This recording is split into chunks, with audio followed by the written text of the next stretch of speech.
Halo teman-teman, Break the Glass Production, masih bersama saya Amelia Hesti dan Izzah Afada, tentunya hanya di Insight. Oke Izzah mau manggilnya ya karena Izzah Afada.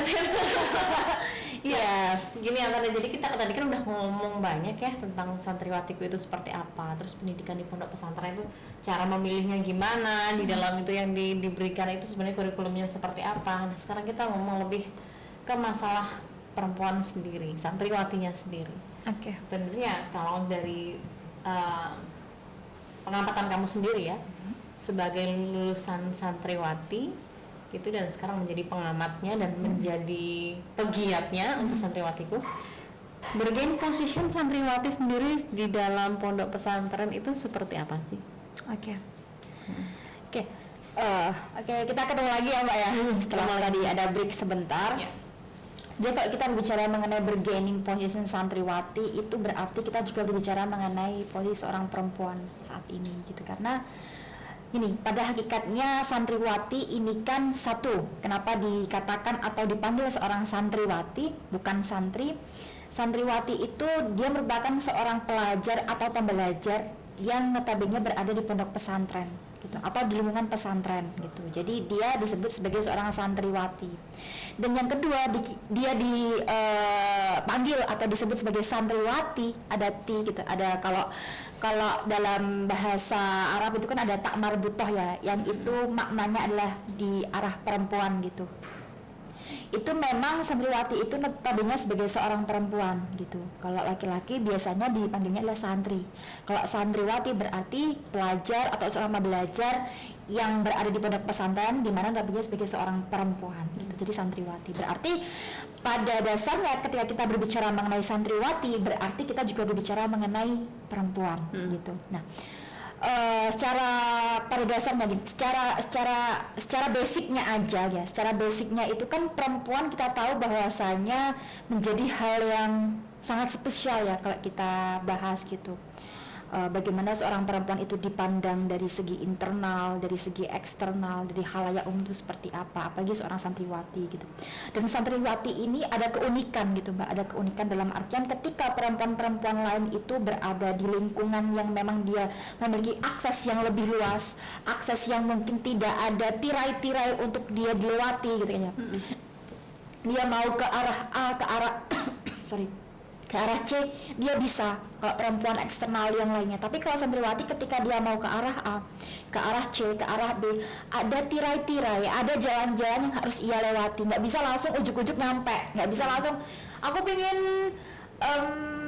ke daerah A, bisa langsung. Aku pingin dapat akses untuk ke C, langsung gitu, nggak bisa. Kalau santriwati itu ada regulasi, ada aturan yang memang harus dia istilahnya harus ia lewati, harus ia kompromikan, harus ia terima, harus mereka lobby untuk mereka mendapatkan atau sampai kepada tujuan yang ia tuju gitu. Jadi ketika kita berbicara mengenai santriwati berarti dalam artian ada challenge gitu, ada double effort yang harus mereka keluarkan ketika mereka ingin atau mendapatkan sesuatu hal yang mereka harapkan gitu. Saya ambil contohnya langsung ketika kita berbicara mengenai ini saya bukan nge-compare Mbak ya, ini saya umpamakan aja, ada dua perempuan, satu notabene seorang santriwati, satunya bukan seorang santriwati. Ketika yang berada yang di eksternal bukan seorang santriwati itu dia ingin mengakses gitu ya, dia ingin mengakses suatu informasi, dia ingin pergi ke suatu tempat karena kepentingan gitu, karena dia ingin mengaktualisasikan dirinya, mungkin dia bisa langsung akses dengan media, dengan teknologi, dengan HP, laptop, internet ke suatu tujuan, mungkin dia langsung bisa pergi by transport kayak gitu kan ya. Tapi ketika dia menjadi seorang santriwati maka dia harus bisa mengeluarkan effort yang lebih, double effort. Tadi yang saya maksud dalam artian ketika dia ingin mengakses informasi A, berarti oh aku nggak bawa HP nih, aku nggak bawa laptop nih dalam lingkungan pondok pesantren ya, karena ada regulasi beberapa pesantren yang tidak diperbolehkan gitu. Akhirnya mereka gimana caranya melobi, meminta izin gitu kan, meminta izin untuk mengakses informasi tersebut gitu. Jadi nggak bisa langsung ke tujuan, harus ada bridgingnya, jembatannya kayak gitu. Ketika dia pun aku ingin sama di kayak saya sama kemarin, aku pingin kuliah di UNER, kayak gitu. Aku pingin kuliah di salah satu perguruan tinggi negeri, nggak bisa tiba-tiba langsung ujuk-ujuk daftar, nggak bisa. Mereka harus satu mungkin tanya, konseling dulu, izin dulu ke kiai, kemudian mencari wejangan atau mencari nasihat dulu para ustadz-ustadzah seperti itu. Pun kalau mau pergi ke suatu tempat juga harus melalui izin, kayak gitu. Nggak bisa langsung tiba-tiba pergi begitu aja. Jadi ada semacam hal-hal regulasi, aturan harus mereka taati, mereka lewati, gitu. Harus kompromikan secara tertulis maupun tidak tertulis. Oh gitu. Kalau aturan tertulis itu maksudnya aturan ponpes sendiri? Ya, kalau tidak tertulis itu mungkin seperti nilai-nilai. Gitu. Jadi ada ciri khasnya ponpesnya ya? Iya, seperti itu. Oh, memang dibuat seperti itu. Ya bukan berarti ini menjadi salah satu hal atau bisa ada, oh berarti kayak gitu kita dibatasi dong hak kita. No, bukan maksud membatasi, bukan ya, dalam artian salah satu cara untuk mengatur gitu, cara untuk mengatur agar lebih bisa mungkin disiplin, kemudian agar bisa hidupnya lebih tertata. Karena jujur saja ketika orang tua itu menitipkan anaknya kepada pesantren, berarti kan sudah full trusting gitu kan ke pihak pesantren. Maka salah satu upaya pesantren itu untuk menjaga anak-anak tersebut dengan membuat regulasi-regulasi yang sekiranya masih make sense untuk diimplementasikan kayak gitu. Oke. Ini jadi masih pengen ngomong ponpes nih, seru banget. Dan kayak misalnya kayak gini nih, kalau di sini kan ponpes juga sebagai lembaga pendidikan juga ya. Apakah kan tentunya mungkin Afada menerima materi-materi pelajaran yang juga diterima di anak reguler juga gitu. Nah, apakah tidak ada tugas-tugas yang membutuhkan kita harus mengakses internet seperti itu? Oke. Gini, pesantren itu kan banyak sistemnya ya Mbak ya, banyak modelnya lah Pak bahasanya gitu ya, banyak tipenya gitu. Kalau kita berbicara paling kata sederhananya kita pakai kalimat kata itu gitu. Dalam artian ada yang pesantren itu sekolahnya jadi satu sama pondoknya kayak gitu. Biasanya itu kayak sekolah boarding school, asrama, kayak pondok-pondok pesantren modern tuh kadang seperti itu. Ada yang pesantren itu hanya pondok pesantrennya saja tapi sekolahnya di luar. Oke. Jadi satu tadi itu jadi sekolah di situ, mondoknya di situ, satu yayasan. Ada yang mondoknya itu di A tapi sekolahnya di B, bisa di C, bisa di E gitu. Ada yang memang pondok pesantren itu satu yayasan tapi sekolahnya satu yayasan berbeda tempat. Kayak saya ambil contoh satunya pondok di Jombang gitu. Di Jombang di Darul Ulum. Sekolahnya Darul Ulum, SMA Darul Ulum, ada sekolah yang lainnya juga. Ketika dia mau mondok berarti kan mondoknya kan harus milih mau pondok di Pak Kiai A, Pak Kiai B, Pak Kiai C kayak gitu. Jadi ada yang gabung sama sekolah, ada yang nggak gabung sama sekolah kayak gitu. Nah, kebetulan saya dari SMP SMA itu sekolahnya sama pondok pesantrennya gabung. Jadi satu tempat gitu.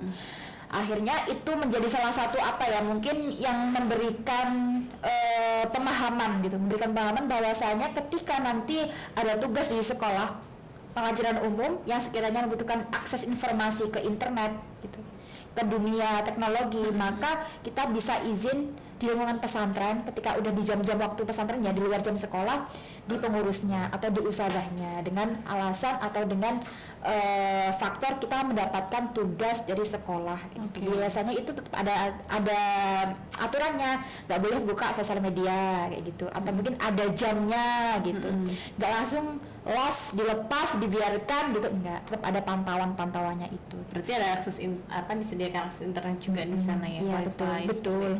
Jadi supaya bisa terpantau begitu. Betul.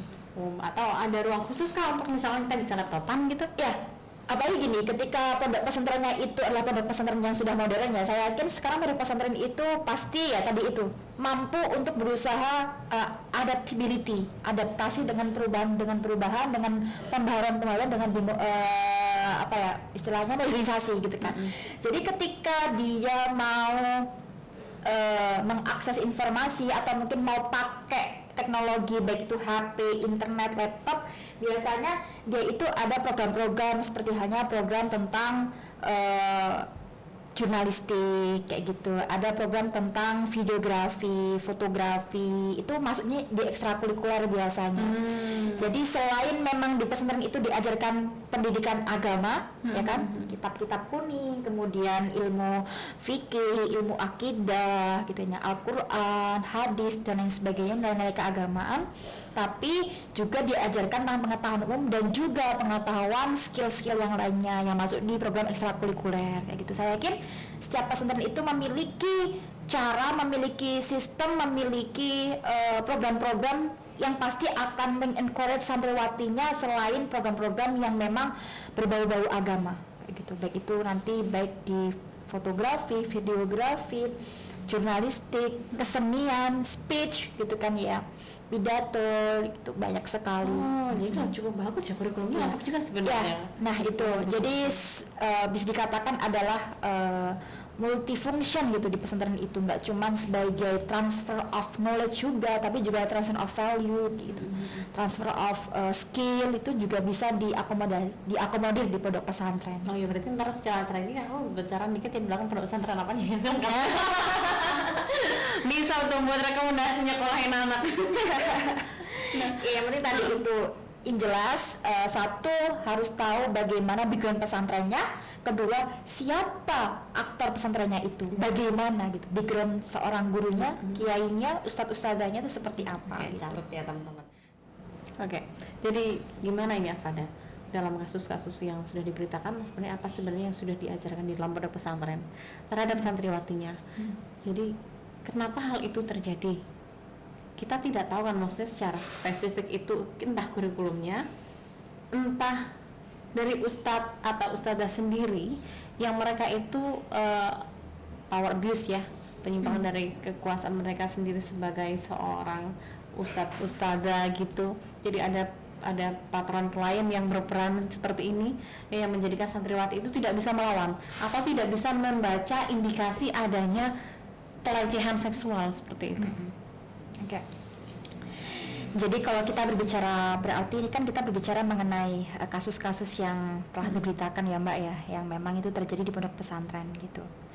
Satu, ketika kita berbicara mengenai kasus tersebut, maka kita berbicara mengenai sistem pondok pesantren gitu. Dalam artian nilai-nilai yang juga diajarkan pondok pesantren gitu. Ketika sistem pondok pesantren tersebut itu mengandung nilai-nilai yang sekiranya itu memberikan resiko, memberikan kesempatan, celah-celah untuk bisa terciptanya kegiatan-kegiatan atau sikap-sikap kasus-kasus tersebut atau permasalahan tersebut, maka hal itu juga bisa akan terjadi gitu. Ketika nilai-nilai pondok pesantren tersebut itu bijak, kemudian tidak memiliki resiko terhadap, istilahnya baik tidak memiliki resiko untuk ke arah tersebut, untuk terciptanya atau terbentuknya kasus-kasus tersebut, maka insya Allah pun juga akan aman gitu. Dalam artian ketika seorang di sini yang berpengaruh adalah seorang pendidik, seorang leaders, pemimpin gitu, pemimpin yang nantinya bakal mengarahkan nahkoda yang akan mengarahkan kapal itu kemana akan pergi gitu. Ketika nahkodanya itu memang memiliki visi, misi, sikap, nilai-nilai yang diajarkan, nilai-nilai yang diimplementasikan itu baik gitu kan, bijak, sesuai gitu ya, sesuai dengan nilai-nilai agama, sesuai dengan nilai-nilai norma sosial gitu, etika, maka resiko-resiko untuk terjadinya kegiatan-kegiatan yang nggak expect ya, kita non expected kita, maka tidak akan terjadi gitu, atau mungkin minim terjadi. Tapi ketika seorang leaders ya, atau mungkin seorang pengajar gitu, memiliki nilai-nilai, sikap, atau mungkin mengajarkan gitu hal-hal yang sekiranya itu beresiko, nggak sesuai dengan bijaksananya gitu, maka hal itu sangat rentan terjadi kekerasan atau mungkin perilaku-perilaku yang menyimpang kayak gitu. Dalam artian gini Mbak, pelecehan seksual, kita langsung bicara ke itunya Mbak ya, tadi Mbak Esti tadi kan tanya lah kasus-kasus itu. Sebenarnya kekerasan di pondok pesantren itu kan ada beberapa ya Mbak ya. Kita bicara di sini adalah santriwatiku, maka yang terjadi, yang sering kali terjadi dan menimpa santriwati adalah kekerasan seksual gitu.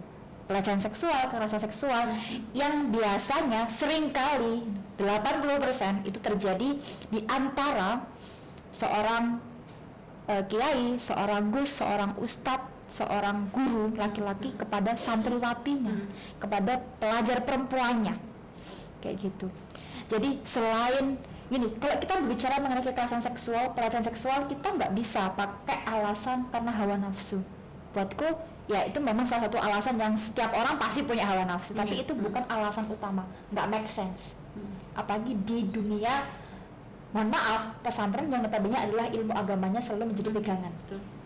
Jadi hawa nafsu itu buatku harusnya udah khatam terlebih dahulu, udah selesai gitu, udah selesai dengan hal itu gitu. Tapi ada hal-hal lain, ada faktor-faktor lain, ada pemicu-pemicu lain. Sumbunya itu nggak cuma satu sumbu, tapi banyak tuh gitu. Relasi kuasa di antara seorang pemimpin, seorang guru, seorang ustadz, seorang pendidik, seorang gus, kiai kepada santrinya, kepada santriwatinya yang saat ini kita bahas ya, relasi kuasa. Jadi ada semacam pihak yang dia merasa superior, yang bisa mendominasi kepada pihak yang berada di bawah atau yang bisa kita tindas lah, yang bisa mereka tindas kayak gitu. Jadi semacam mereka merasa memiliki kuasa, memiliki kewenangan, mereka memiliki power. Akhirnya ya udah, aku bisa nih mau mengelabuhi santriwatiku, aku bisa melakukan apa saja, kan aku bisa memiliki kuasa, aku punya power, dan power itu biasanya menjadikan alat gitu kan, menjadikan alat mereka untuk bisa tadi yang Mbak bicarakan tadi kayak abuse of power gitu, menyelewengkan kekuasaannya atau kewenangan yang ia miliki, dan pasti itu bakal beroutputnya di bad attitude pastinya sampai ke pelecehan seksual atau kekerasan seksual gitu. Dan relasi kuasa ini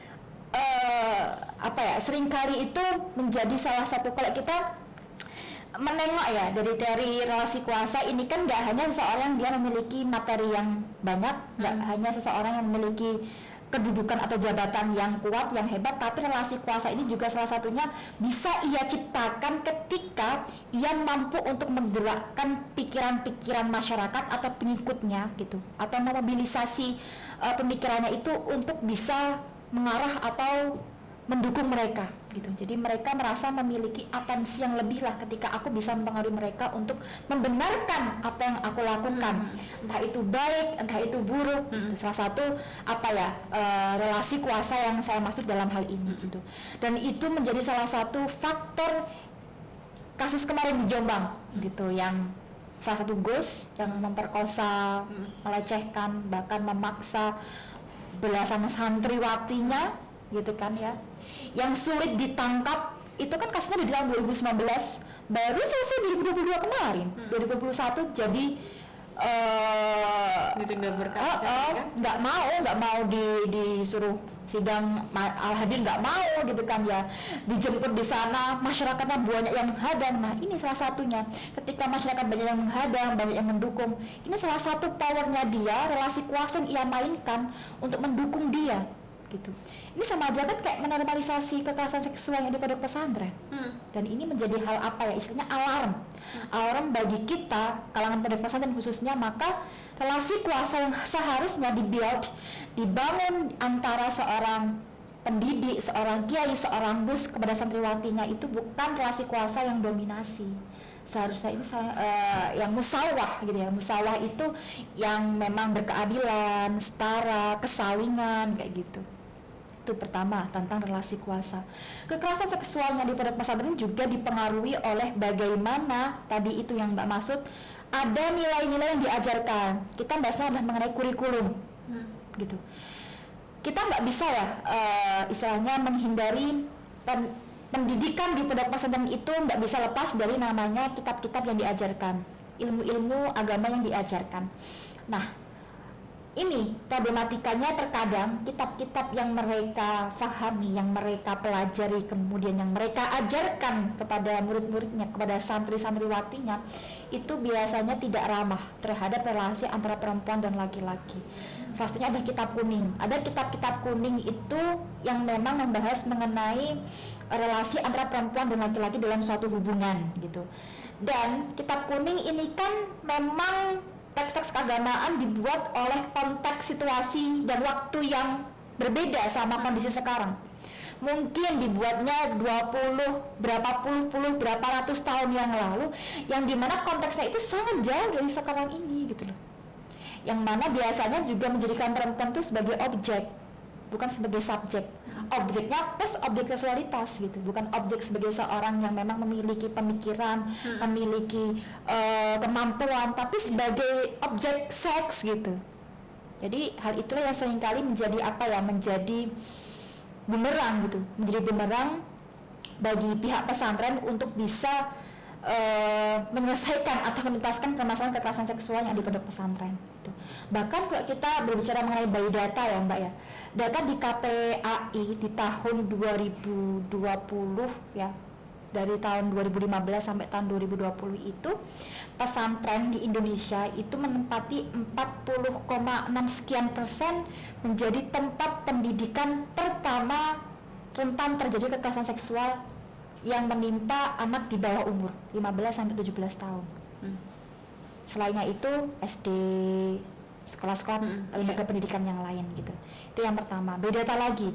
KPAI tahun 2021 kemarin mencatat bahwasanya pesantren itu menempati urutan kedua setelah perguruan tinggi menjadi tempat pendidikan yang rentan terhadap kekerasan seksual atau pelecehan seksual.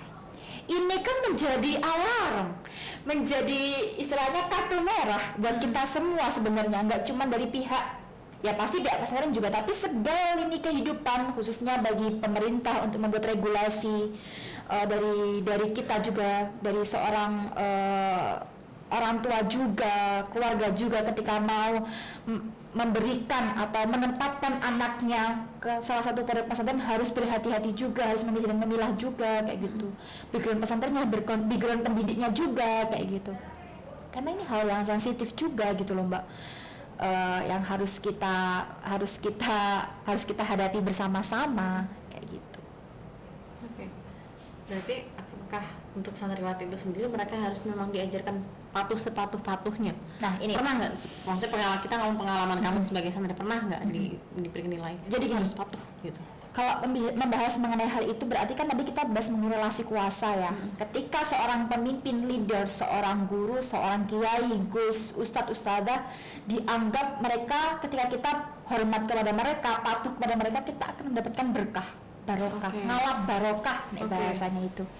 Jadi ada semacam istilahnya nilai yang harus kita implementasikan untuk mendapatkan barokah tersebut. Tindakan-tindakan kita, sikap-sikap kita enggak bantah ketika diutus atau diperintah, kita enggak berani ketika kita diinstruksikan untuk A, untuk B, untuk C kayak gitu. Jadi hal itulah yang mereka gunakan sebagai alat untuk melakukan hal-hal di luar nalar gitulah. Jadi itu seringkali pasti 80% kekerasan seksual, pelecehan seksual yang ada di pondok pesantren itu mereka menggunakan agama, hal-hal yang bersifat nilai-nilai agama kayak barokah tadi, kemudian sakralitas. Kan aku memiliki sakral, kamu nggak patuh sama aku, kamu nggak dapat barokahku, kamu kualat kayak gitu. Jadi hal itulah yang menjadikan anak-anak itu takut, santriwati itu takut ketika mereka mau melawan itu, takut nggak dapat barokah. Ketika mereka itu nggak melawan itu tapi mereka merasa dirinya itu kotor gitu kan ya, udah dimasuki kayak gitu kan ya, udah dipegang, udah dilakui hal-hal di luar batas kayak gitu. Dan pasti ini santriwati kok, boro-boro santriwati ya Mbak, perempuan di luar sana yang tadinya bukan santriwati itu ketika mereka mendapatkan pelecehan seksual malu, nggak mau ngaku, nggak mau terus terang, nggak mau lapor karena lemah gitu loh, takut, trauma. Apalagi santriwati secara kedaerahan culture kita itu aib. Nah, santriwati betul Mbak itu aib, merasa dirinya udah kotor. Jadi kita nggak masalah ngomong udah bias gender ini.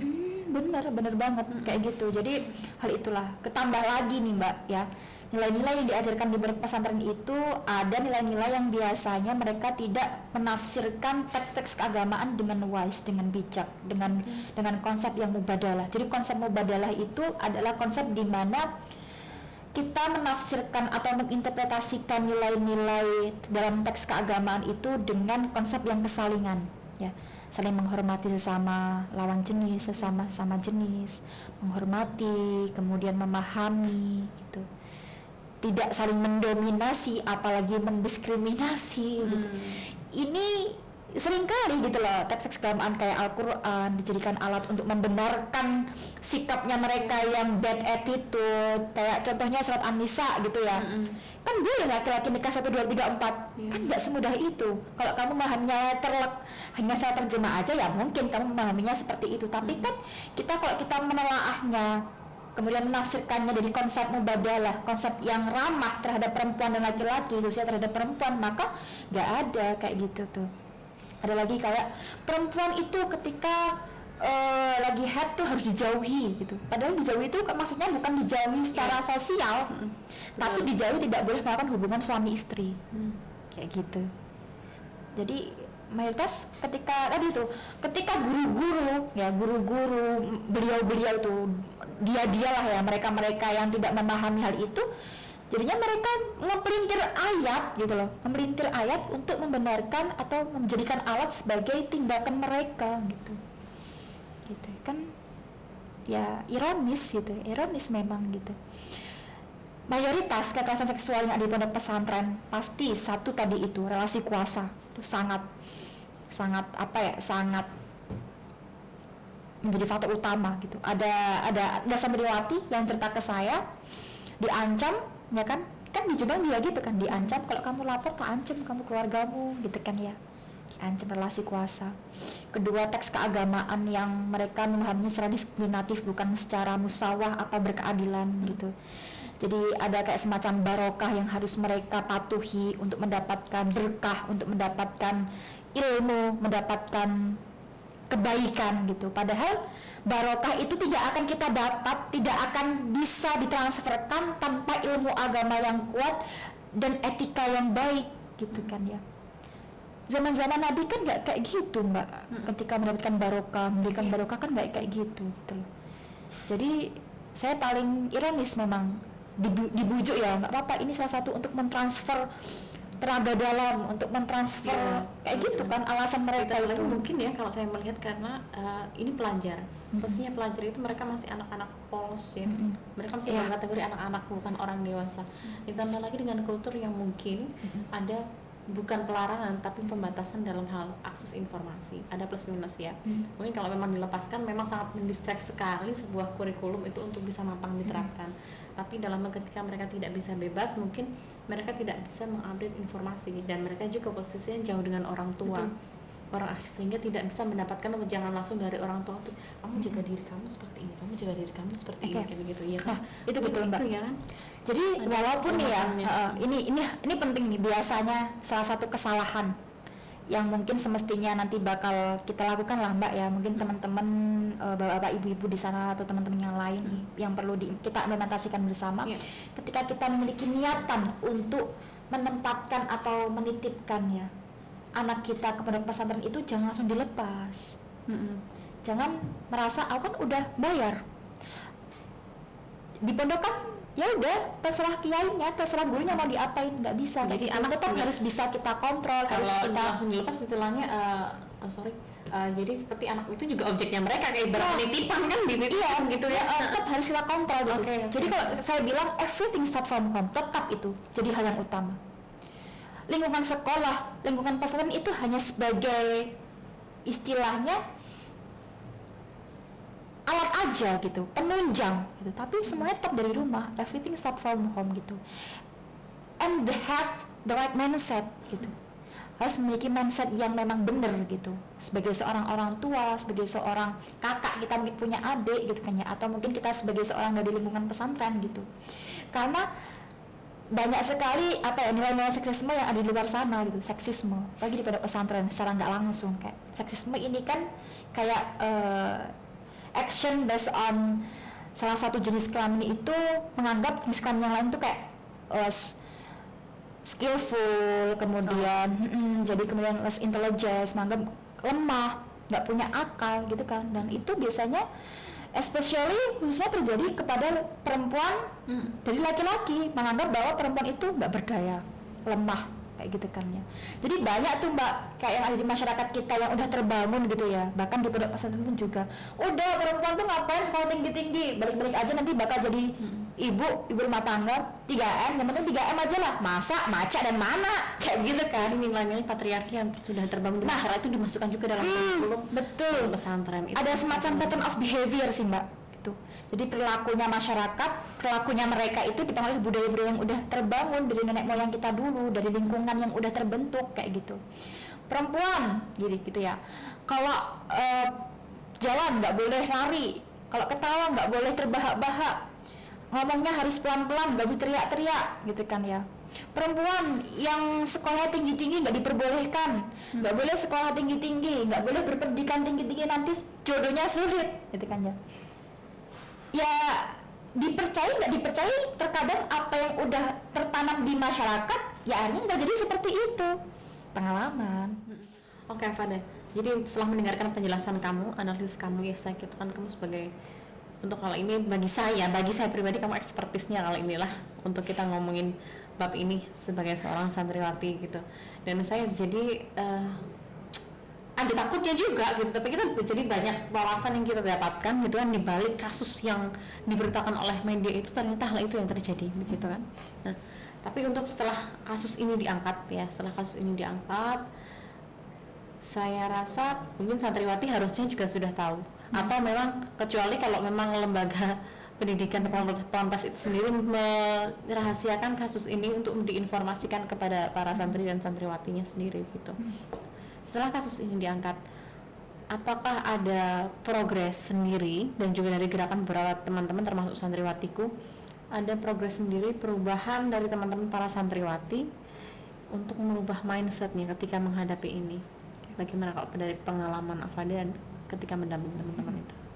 Oke, terima kasih ya Mbak. Jadi seperti ini, ketika kita berbicara mengenai progresivitasnya santriwati saat ini atas permasalahan yang udah terjadi, dalam artian yang menimpa kalangannya mereka gitu, kalangan kita sebagai seorang santriwati, kekerasan seksual, pelecehan seksual, lalu bagaimana nih gitu kan ya, kita harus ngapain sih Mbak? Banyak teman-teman di luar sana tanya kayak gitu, Mbak, kita santriwati takut nih Mbak, di pondok juga dilakukan seperti itu gitu kan. Jadi mereka menyadari ketakutan, muncul ketakutan mereka aware gitu. Dan itu mereka bagus loh. Itu bagus, dalam artian gini sih Mbak, gini. Ketika kita berbicara mengenai hal tersebut, berarti kan kita berbicara bagaimana satu membuka cakrawala mata dan pikirannya teman-teman santriwati. Gitu. Oke, yang mungkin yang awalnya teman-teman santriwati itu hanya membahas mengenai ngaji, tahlilan, yasinan, tibaan, cuman pidato gitu kan ya, ngaji kitab kuning, sorokan gitu kan ya, tapi kita lebih nih, kita dibukakan. Jadi dalam artian dengan adanya permasalahan-permasalahan yang saat ini terjadi, itu menjadi salah satu, ada hikmahnya. Satu, yang pasti pada pesantren mampu untuk melakukan reevaluasi terhadap sistem yang mereka ajarkan. Yang kedua adalah santriwatinya, mereka aware, peduli dengan keamanannya mereka, safety-nya mereka gitu kan ya. Mereka keep the safe gitu loh, mereka tetap menjaga keamanannya mereka menjaga bagaimana sikapnya mereka ketika seumpama atau preventifnya mereka ketika mereka mendapatkan perlakuan tersebut gitu. Lalu bagaimana nih Mbak cara kita nih, teman-teman tanya, untuk menghindari atau mungkin ketika naudzubillah nih Mbak, kita dapat perlakuan seperti itu, apa yang akan kita lakukan kayak gitu kan ya. Terus kita harus bagaimana Mbak, ada tipsnya nggak sih Mbak gitu.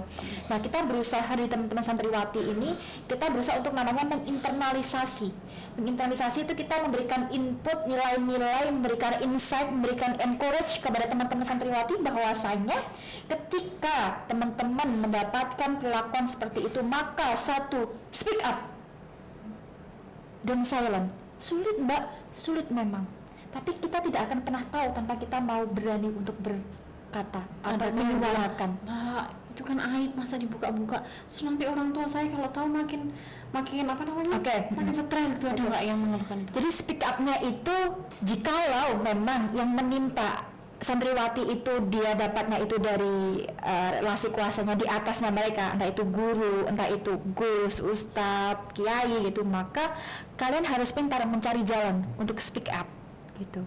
Coba jangan ngomong ke internal gitu loh, jangan ngomong ke temannya mereka, minder gitu loh, gitu. Pasti bakal udah nggak usah lapor, demi nama baik lembaga, demi nama baik pondok pesantren. Coba kamu berusaha untuk terbuka sama orang di luar pondok pesantren. Oke. Gitu. Ini adalah pilihan gitu. Ini pilihan Mbak. And you have to choose gitu loh. You have to choice untuk mengambil sikap, mengambil tindakan. Ketika kamu diam, pasti bakal banyak orang-orang setelah kamu juga akan mengalami demikian gitu. Kamu nggak sendiri. Banyak teman-teman, banyak yang lainnya, teman-teman banyak yang support kayak gitu.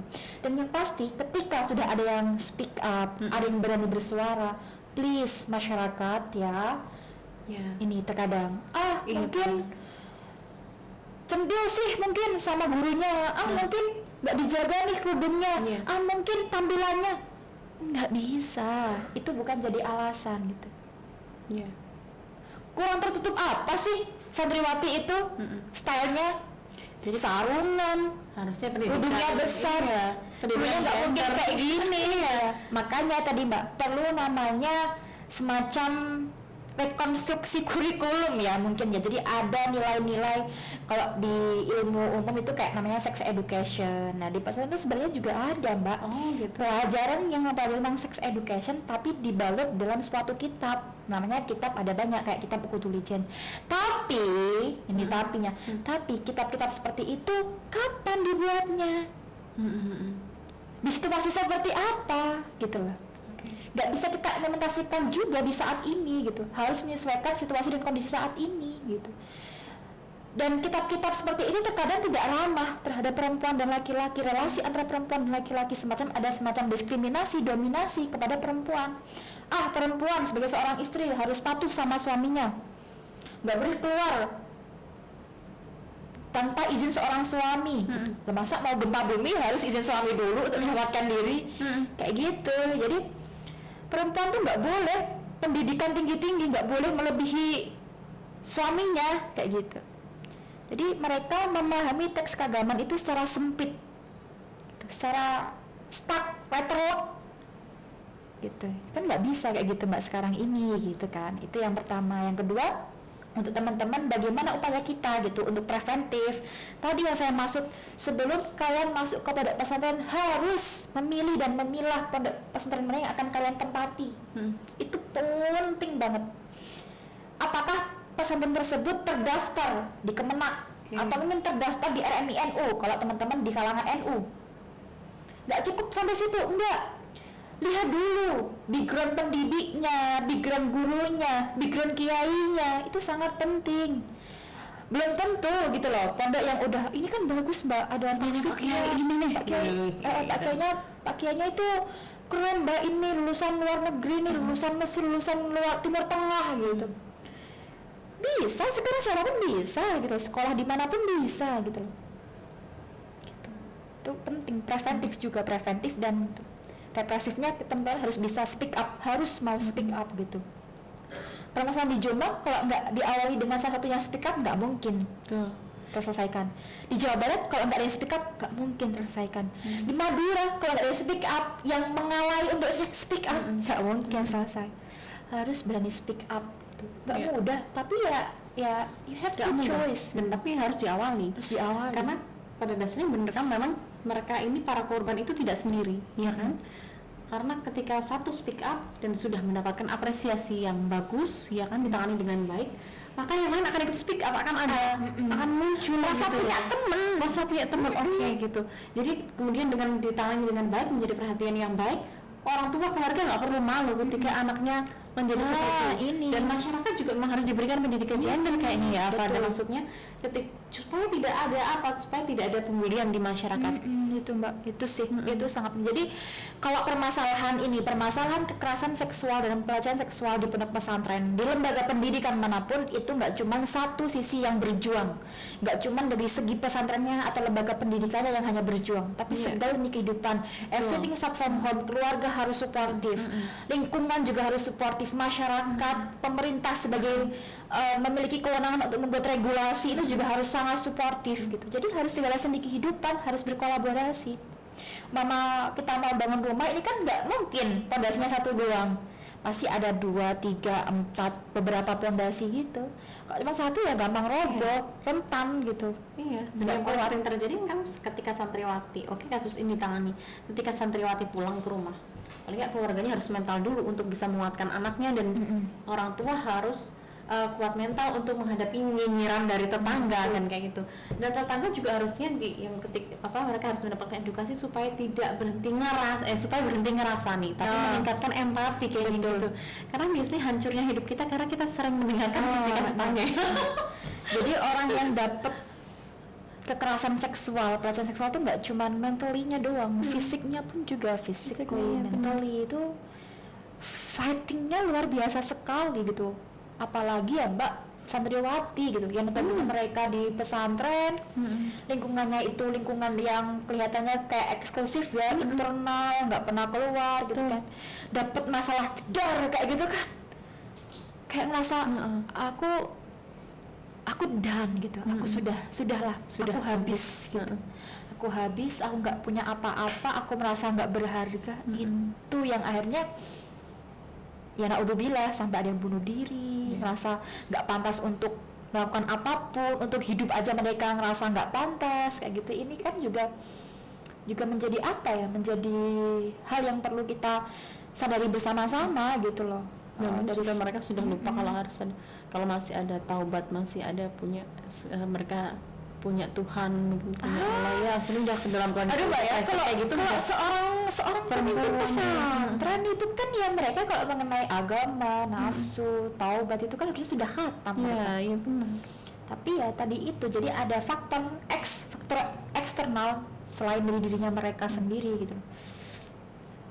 Atau jangan-jangan pikirannya kayak gini, ya udah nggak apa-apa, sekarang nyeleweng aja dulu, toh juga bisa taubat. Bisa mati ya kalau tobatnya duluan daripada matinya duluan kan gila gitu loh. Ntar aku mau wasya dulu gitu kan, tobatnya ntar duluan. Atau mungkin gak mungkin mereka menilai aku nih orang yang maksiat kan, aku kan seorang pemimpin, aku seorang tokoh, aku memiliki ilmu agama, aku pinter kitab, aku pinter baca Al-Quran, aku punya ilmu yang mumpuni. Gak mungkin orang-orang lihat aku kayak gini gitu loh, pasti semuanya bakal nunduk sama aku. Enggak, malah kita malah jadinya ilfil gitu loh, jadinya ngapain sih gitu loh. Bener banget ya, naudzubillah ya, biarkan mereka aja yang seperti semoga itu. tidak ada kasus seperti ini lagi ya Afadah. Baik, untuk terakhir Afadah, ini pengungkapan yang luar biasa dari seorang Afadah, pengawasan yang luar biasa teman-teman, dan semoga sih ini banyak ditontonnya karena luar biasa sekali ini. Oke, terakhir Afadah, bisa nggak Afadah ini apa sih pesan atau himbauan apa yang Afadah pribadi ingin sampaikan kepada publik, bukan cuma kepada para orang tua, bukan cuman kepada para calon pelajar, santri dan santriwati, tapi kepada publik apa sih kalau Afadah sendiri pengen menyampaikan apa perihal kasus-kasus pondok pesantren? Oke, gitu ya Mbak ya. Jadi kalau kita berbicara mengenai gimana sih Mbak pesannya, atau mungkin ada hal yang ingin disampaikan nih buat khalayak umum terkait isu tersebut di kalangan pesantren, maka mau tidak mau, satu, kita harus saling bahu-membahu. Segala lini kehidupan, segala sendi kehidupan, baik itu dari kalangan pesantren yang menjadi hal utama, yang menjadi pokok utama, tapi juga dari segi keluarga ya, seorang orang tua, kemudian lingkungan, masyarakat, dan juga pemerintah sebagai pembuat regulasi. Yang pertama kita kupas paling singkat ya, terkait pondok pesantren, maka pesantren itu perlu namanya rekonstruksi kurikulum. Jadi semacam kayak refleksi, evaluasi kurikulumnya tuh kurang seperti apa sih? Apakah kurikulumnya itu sudah sesuai dengan perkembangan zaman, dengan kebutuhan saat ini gitu kan ya. Lalu kurikulum juga mengajarkan nilai-nilai pembaharuan gitu. Jangan sampai kurikulum yang diajarkan masih kurikulum di old gitu kan ya, masih kurikulum zaman dahulu gitu loh, yang mendidiknya mungkin pakai kekerasan. Gak bisa saat ini anak-anak zaman generasi generasi alpha ya udahan ya ini ya, pakai kurikulum yang kekerasan kan udah nggak bisa Mbak, harus pakai semacam pendekatan secara personal gitu kan ya, kepada teman-teman, kepada adik-adik di santri atau santriwatiku kayak gitu kurikulum. Itu yang pertama. Yang kedua, maka kita perlu redefinisi pemahaman teks keagamaan di kalangan pesantren.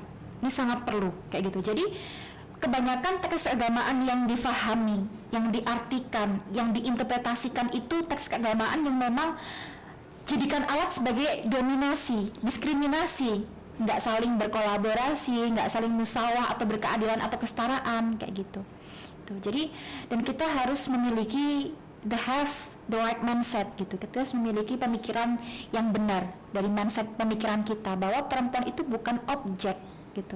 Santriwati itu bukan objek gitu loh. Kita istilahnya memanusiakan santriwati sebagai seorang pelajar, sebagai seorang anak, sebagai seorang perempuan. Mereka di sana untuk berpendidikan, bukan sebagai alat kamu untuk memenuhi hasrat kamu kayak gitu.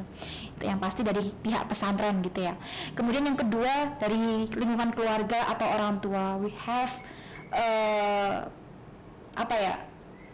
orang tua atau keluarga yang memang bisa mensupport. Everything start from home gitu. Semuanya berawal dari rumah gitu.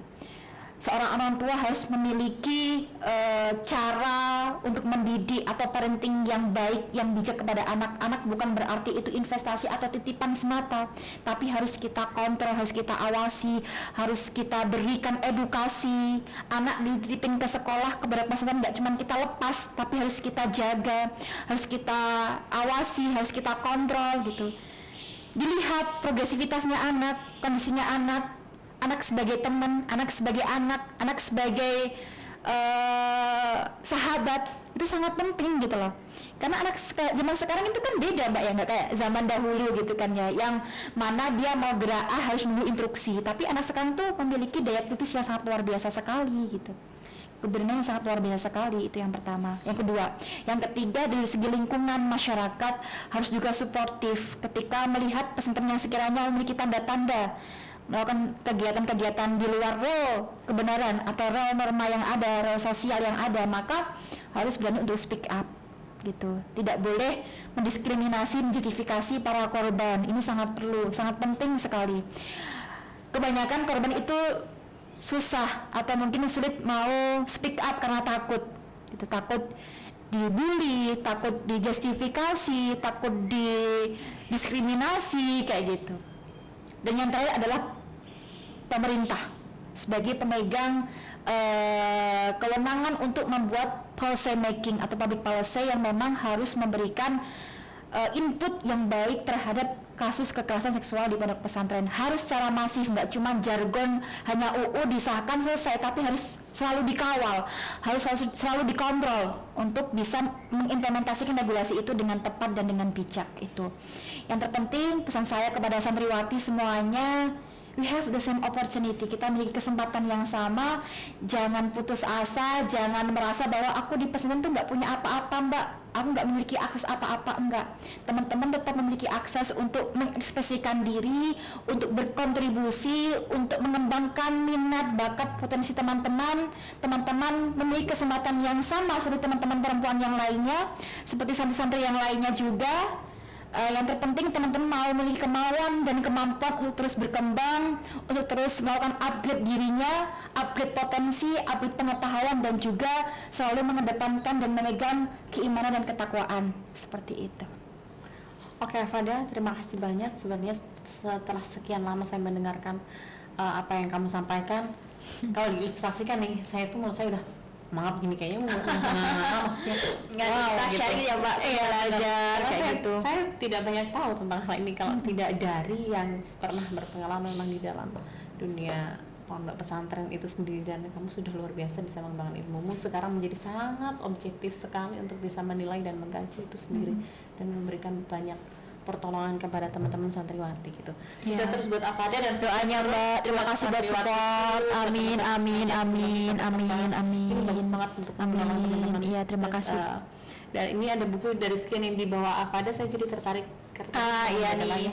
Ini sangat perlu sih ini. Jadi di salah satu alternatif ketika kita mau menginterpretasikan atau memahami teks keagamaan kayak Al-Quran, hadis, kitab-kitab kuning itu harus menggunakan konsep mubadalah ini. Jadi konsep yang mana menafsirkan teks keagamaan dengan ramah terhadap perempuan dan laki-laki, khususnya terhadap perempuan gitu. Konsep mubadalah, kesalingan, saling menghormati, saling menghargai, saling tolong menolong kayak gitu. Boleh deh, ini bisa masuk satu koleksi. Nggak ada kata diskriminasi, kemudian kata dominasi dalam teks keagamaan tuh kalau kita mampu memahaminya dengan bijak, nggak akan menjadikan alat gitu.